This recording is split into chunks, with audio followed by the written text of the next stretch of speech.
Hi friends, வணக்கம். Welcome to Raji's classic kitchen.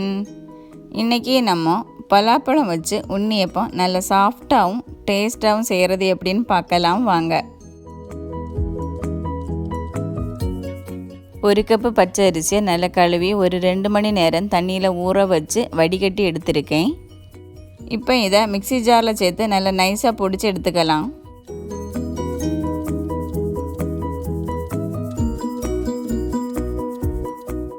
இதில் தண்ணி எதுவும் சேர்க்க தேவையில்லை. அரிசியை நல்லா பொடிச்சாச்சு. இதை இப்போ ஒரு பவுலில் மாற்றிக்கலாம்.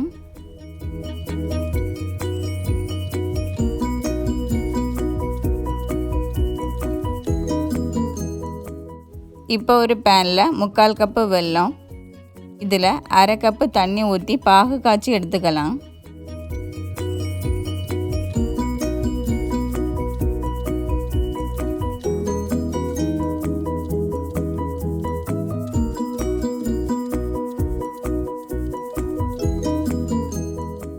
வெள்ளைப்பாகு ரெடி ஆகிடுச்சு. இப்போ இந்த பாகை வடிகட்டி வைக்கலாம்.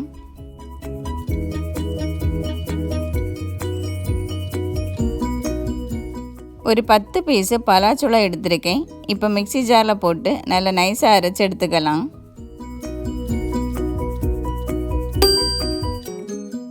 குறைப்பாக இருக்குது, அதனால் கொஞ்சம் வெள்ளைப்பாகு சேர்த்து நல்லா நைஸாக அரைச்சி எடுத்துக்கலாம்.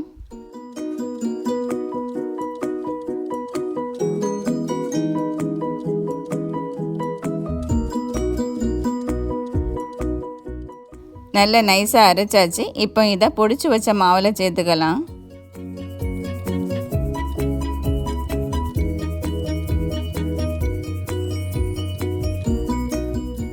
இப்போ இதில் 1/4 டீஸ்பூன் ஏலக்காய் பொடி, 1/2 டீஸ்பூன் சுக்கு பொடி,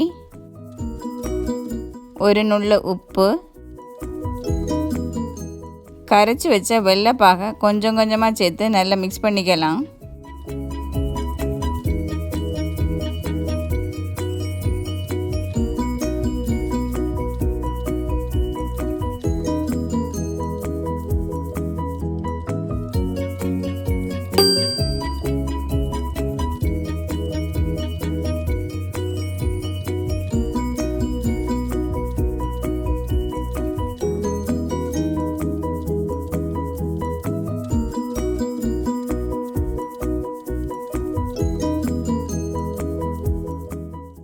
இப்போ இதில் 2 டேபிள் ஸ்பூன் பொடியாக கட் பண்ண பலாப்பழம், 1/2 டீஸ்பூன் எள்ளு சேர்த்து நல்லா மிக்ஸ் பண்ணிக்கலாம். மாவு நல்லா கட்டியாகவும் இல்லாமல் தண்ணியாகவும் இல்லாமல் இது போல் இருக்கணும். மாவு தண்ணியாக இருந்தால் எண்ணெய் நிறைய குடிக்கும், அதனால் கரெக்டான பதத்தில் இருக்கணும். அப்பச்சட்டியில் எண்ணெய் ஊற்றி சுட வச்சுருக்கேன். இப்போ ரெடி பண்ணின மாவை இதில் கொஞ்சம் கொஞ்சமாக ஊற்றி சுட்டு எடுக்கலாம். மாவை குழி ஃபுல்லாக ஊற்றாமல் குழிக்க பாதி வரைக்கும் ஊற்றினா போதும்.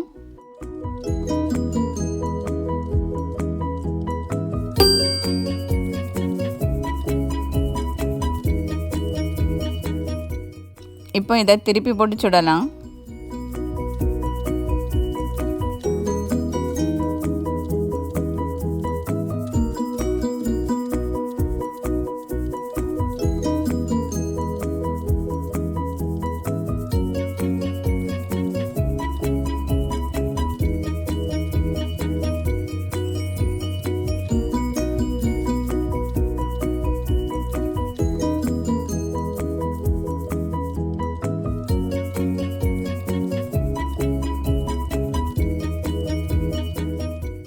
அப்பம் வெந்து நல்ல கலராக இருக்குது.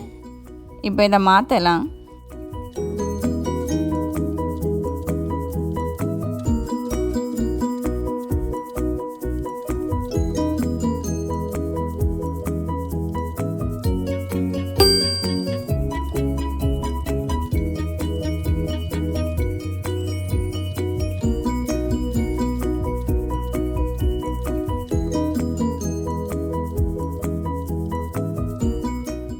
இது போல் மீதி உள்ளதையும் சுட்டு எடுக்கலாம். இதோ நம்மளோட டேஸ்டியான பலாப்பழ உண்ணியப்பம் ரெடி.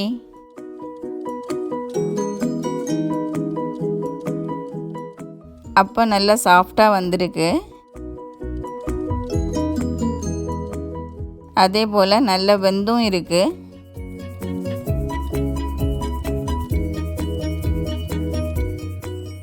தேங்க்ஸ் ஃபார் வாட்சிங். இந்த ரெசிபி உங்களுக்கும் பிடிக்கும்னு நினைக்கிறேன். இதை நீங்களும் உங்கள் வீட்டில் செய்து பார்த்துட்டு கமெண்ட் பண்ணுங்கள், லைக் பண்ணுங்கள், ஷேர் பண்ணுங்கள். இது வரைக்கும் நம்ம சேனலுக்கு சப்ஸ்கிரைப் பண்ணாதவங்க சப்ஸ்கிரைப் பண்ணுங்கள். நன்றி.